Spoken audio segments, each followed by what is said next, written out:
సమర్పించే దాంట్లో ఉంటుంది. ఇందాక చెప్పాను కదా స్వామివారు మరి కుమారదాసుడు చేసేటువంటి పూలకే లొంగిపోయాడు వెంకటేశ్వర స్వామి. తొండమాన్ చక్రవర్తి బంగారు పూలతో పూజ చేసినా గాని మరి మీరు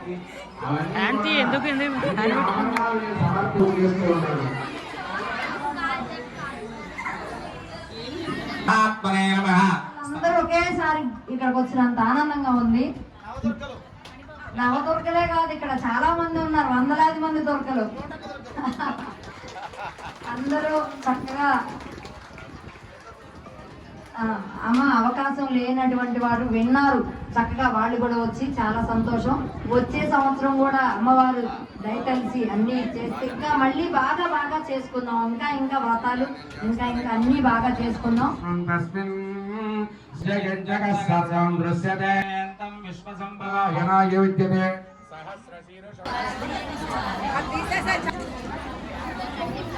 చేస్తున్నట్లుగా భావనతో ప్రదక్షిణ చేసి అక్కడ పెదల ప్రాప్త్యర్థం శ్రీ వెంకటేశ్వర స్వామినః తేజస భగవత కర్మణ భగవత అనుగృహేతు భగవత అనుధ్యాతు భగవన్ ధ్యాత్వా భగవత్ కర్మ కరిష్యామి భగవాన్. సర్వేభ్యః శ్రీ మహాభాగవత జనేభ్యో నమః. ఓం సర్వకారణం విష్ణుపాదోద్భవం శుద్ధం సర్వమంగళం సంచేతే దేవతా అవసర్పంతు ఏ భూత భూసంస్థితాః. చేసుకోండి. ఆసన మంత్రస్య అక్కడే కూర్చొని తూర్పు నుంచి కూడా 4 దిక్కులకి నమస్కారం. విమలాసనాయ నమః. ఓం మనో ఉత్తి కడుపుతో అంటే కల్పం చేసే పద్ధతి అన్నమాట.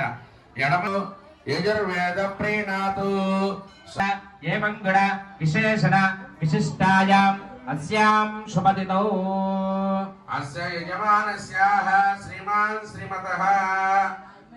అమ్మ గోత్రం చెప్పుకోండి మీది. మగవాళ్ళ పేరు చెప్పు. సపుత్రికస్య సహపుత్రకస్య సహపౌత్రిక ధర్మార్థ కామమోక్ష చతుర్విధ పురుష శ్రీ వెంకటేశ్వర వ్రతకల్ప కరిష్యే. ఆదౌ నిర్విఘ్నేన పరిసమ అవాప్యర్థం హరిద్ర గణపతి పూజ కరిష్యే. మీ అన్ని కూడా చెప్పేశారు, కోరకం చేసుకుంటున్నాను అని చెప్పి చక్కగా విన్నవించుకోండి. ఒక్కసారి ఉంగరం వేలుతో నీళ్లు తాకండి. గోరు మంచు తాకండి, నీళ్లు తాకండి చాలు. మీ దగ్గర తమలపాకు ఉంది కదా, గ్లాసులో నీళ్ళు ఉన్నది, అది హరిద్ర పసుపున్న గణపతి మీద బోర్లించండి, గొడుగులాగా పట్టండి గణపతి మీద. అర్ఘ్యం సమర్పయామి మహాగణపతయే నమః. ముఖే ఆచమనం సమర్పయామి. మళ్ళీ స్వామివారికి స్నానం చేపిస్తున్నట్లుగా భావంతో నీళ్లు చల్లండి. మనం కనుక ఇంట్లో శ్రవణాలు చేసుకుంటే నీళ్ళు ఎట్లా పడితే ప్రజాపతి సహజం పురస్తాతు ఆయుష్యమగ్రియం ప్రతిమంచ శుభ్రం యజ్ఞోపవేదం బలమస్తు తేజ యజ్ఞోపవేదం దదామి. అమ్మ అక్షతులతో గణపరాజో గణాధిపక ధూమకేతుర్గణాధ్యక్ష పాలకేంద్ర గజానన వక్రతుండ స్వర్పకర్ణో హేరంబ స్కంద పూర్వదయ. ఓం మహాగణాధిపతయే నమః. నానావిధ పరిభూత బ్రహ్మ పవిత్రేణ పృథివ్యాః విష్ణోః దేవత్వం పరమస్య విశ్వే దేవస్య ధీమహి ధియో యో నః ప్రచోదయాత్. ఏకో లోకాన్ గర్భవత్పాన్ సర్వాన్ సదక్షిణాకం తాంబూలం సమర్పయామి.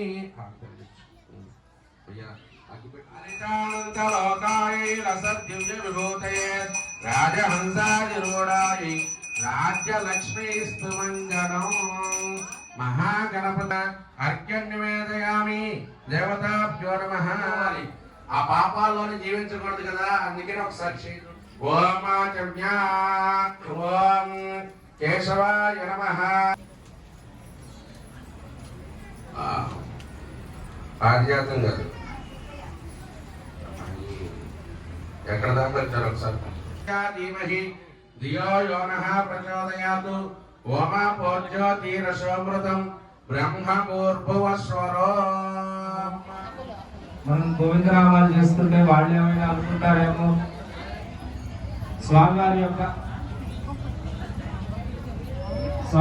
యొక్క నామాన్ని పలుకుతుంటే ఎక్కిరిస్తారే. నిర్మల గోవింద నీలమేఘ శ్యామలికాక్ష గోవింద కష్ట నివారణ గోవింద గోవింద హరి గోవింద గోకుల గోవింద గోవింద హరి గోవింద గోకుల నందన గోవింద వరాహ నరసింహ గోవింద ప్రియ గోవింద వెంకటరమణ నందన గోవింద సీతానాయక గోవింద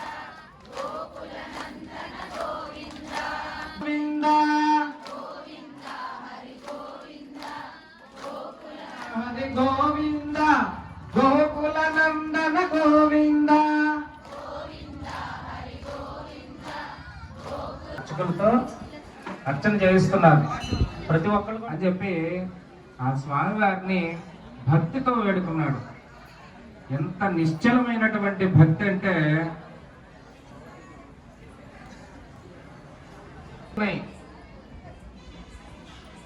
కుమ్మరదాసుడి దగ్గర పళ్ళల్లో మట్టి పూలు ఉన్నాయి, స్వామివారి పాదాల మీద బంగారు పూలు పెడతారు. చక్రవర్తి దగ్గరికి ఆయన రాజుగారు ఎంక్వైరీ చేయించారు మొత్తం. నేను చేసిన పూలు ఎక్కడ పడుతున్నాయో చూడండి అని అర్చకుల్ని నిందించారట. ఏమయ్యా అంటే కుమ్మరదాసుడు ఉంటాడండి కూడా స్వామివారు మాట్లాడేవారు. ఆయన ఒక వరం, ఆయనకి ఇచ్చినటువంటి వరం అది తెలుస్తుంది. చూడండి, స్వామివారి కళ్ళ వరకు కూడా నామాలు పెట్టి ఉంటాయి. ఈ యొక్క భక్తి అనేటువంటి నైవేద్యాలు ఎన్నో నైవేద్యాలు పెడుతుంటారు. స్వామివారికి ఇష్టమైనటువంటి లడ్డు, పాయసం, పులిహోర, చక్కెర పొంగల్, దద్దోజనం అన్నీ కూడా.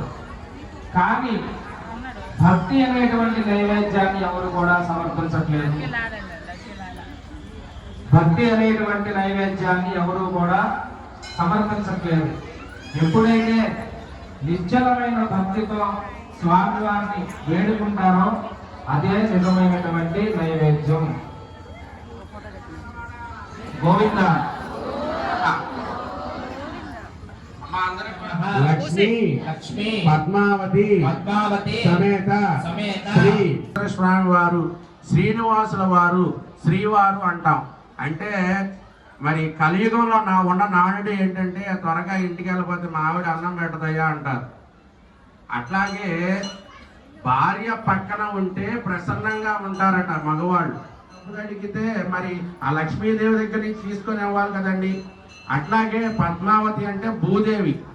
చక్కగా మనకి ఏదన్నా పండించుకోవడానికి కానీ ఉండటానికి కానీ ఏదైనా స్థలం కావాలంటే ఆ పద్మావతి దేవి, మేదినీ దేవి, భూదేవిని అడిగేవాళ్ళు. కాబట్టి ఆ లక్ష్మీ పద్మావతులతో కలిసినటువంటి వెంకటేశ్వర స్వామి నా యొక్క వ్రతం శ్రీపూజ చేసినా, ఏ భగవంతుని ఆవాహన చేసుకున్నా ఆసనం అవ్వాలి ముందు. తర్వాత కాళ్ళు కడగడానికి నీళ్ళు ఇవ్వాలి, చేతులు కడగడానికి నీళ్ళు ఇవ్వాలి, తాగడానికి నీళ్ళు ఇవ్వాలి. తర్వాత నీళ్లు తల్లి స్నానం చేయాలి, మంత్ర స్నానం. 3 సార్లు నీళ్లు చూపించి పక్క వచ్చిన తర్వాత మళ్ళీ నీళ్లు చల్లండి. ఆ భవిష్టానం యోగోస్తానం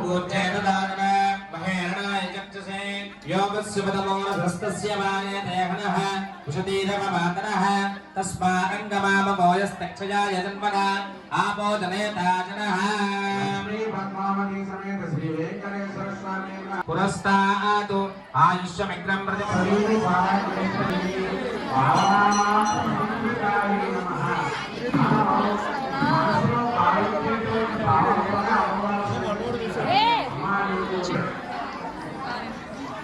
ఆ యంత్రం ఉన్న యంత్రం కూడా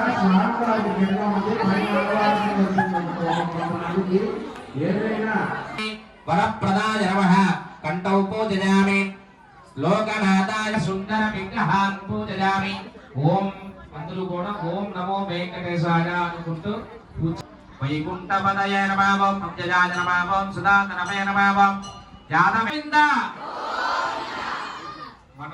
పలకటానికి స్వామి ఇచ్చింది ఎందుకయ్యా అంటే స్వామి పరమార్థాన్ని చూడటానికి నడవటం.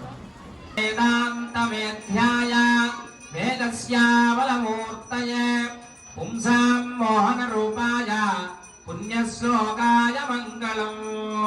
గోవింద ఏడుకొండలవాడ.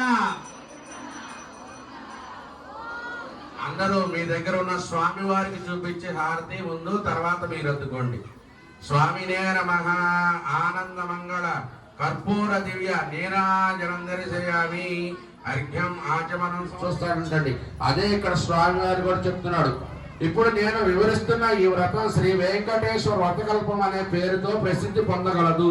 ఈ వ్రతం నాకు అత్యంత ప్రియమైనది. ఈ వ్రతాన్ని భక్తి శ్రద్ధలతో ఎవరైతే ఆచరిస్తారో వారి బాధలన్నీ తక్షణ నివృత్తి కాగలవు. ఈ వ్రతం ఎవరైనాను ఎప్పుడైనా పండించవలను. మీ స్వగృహమందు గాని వసతి గృహమందు గాని ఆ ఐశ్వర్యం అంతా తమ గొప్పైనని తలుస్తూ నిత్య పూజలు కాదు కదా, విశేషం రోజుల్లో కూడా అమ్మవారు వ్రతాన్ని చేసినంత మాత్రాన్ని మనం ఏదైనా పోగొట్టుకున్నా కానీ అదంతా కూడా స్వామి అనుగ్రహంతో కూడా మన తప్పును మనం చేసుకొని కానీ ఆ తప్పు తెలుసుకొని స్వామిని కనుక మనం పాదాతారో వారి కష్టాలన్నింటినీ కూడా తొలగించడమే. ఏడుకొండలవాడ వెంకటరమణ, ఆపదమంతులవాడ, అనాథరక్షక గోవింద. చక్కగా గోవింద అన్నప్పుడు శ్రీకృష్ణుడు అన్న రావయ్య రావయ్య అని చెప్పేసి అంటే ఎంతసేపటికి కూడా ఆ యొక్క కృష్ణుడు వారు వెళ్ళలేదట. పక్కన ఉన్నటువంటి సత్యభామ రుక్మిణి అన్నారట, నీ యొక్క ప్రియ సోదరి కదా, మరి వెళ్ళవేంటయ్యా అని చెప్పేసి అంటే ఆమె ఏమంటే శక్తి ఉన్నంత వరకు కూడా ప్రయత్నం చేయాలి. ప్రయత్నం చేయకుండా ఇంట్లో కూర్చొని నేను ఎక్కడ ఉంటాను, నా దగ్గరికే నేను వెంకటేశ్వర వ్రతం చేశాను కాబట్టి నేను పరీక్ష రాయకుండానే నేను పరీక్షలో మరి నాకు 100కి 100 మార్కులు రావాలి అని చెప్పేసి అంటేనో, లేకపోతే నేను ఎక్కడుంటే ఏదో ఫోన్లో వ్యవహారం చేస్తాను, నా అకౌంట్లో డబ్బు గోవింద అన్నాడు. ఎంతలో రాజభటులు వచ్చి మిత్రునికి రాజుగారి ఆస్థానంలో చాకలిగా నియమించారని 1000 వరహాలు బహుమానంగా పంపారని చెప్పి మిత్రుని చేతిలో 1000 వరహాలు ఎవరైతే ఈ యొక్క వ్రతాన్ని ఆపద మొక్కులవాడ, అనాథరక్షక గోవింద గోవింద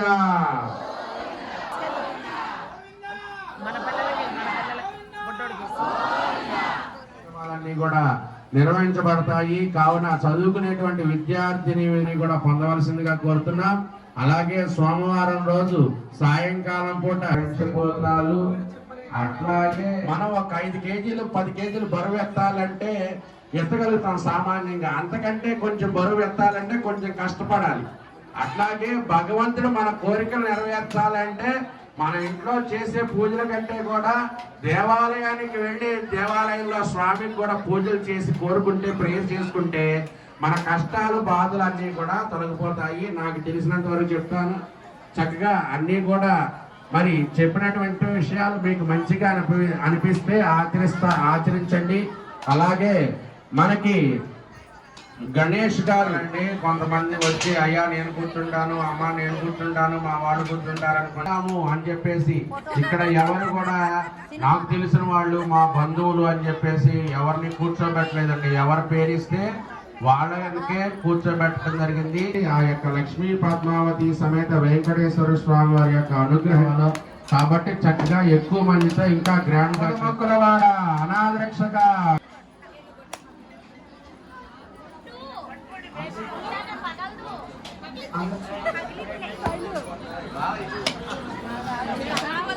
హలో, ఇంకొద్ది సేపట్లో పూజ ముగిస్తుంది, ప్రసాదాలు పెడతారు. ఎవరు కూడా నీరసించిపోవద్దు. మరొకసారి గోవింద గోవింద గోవింద.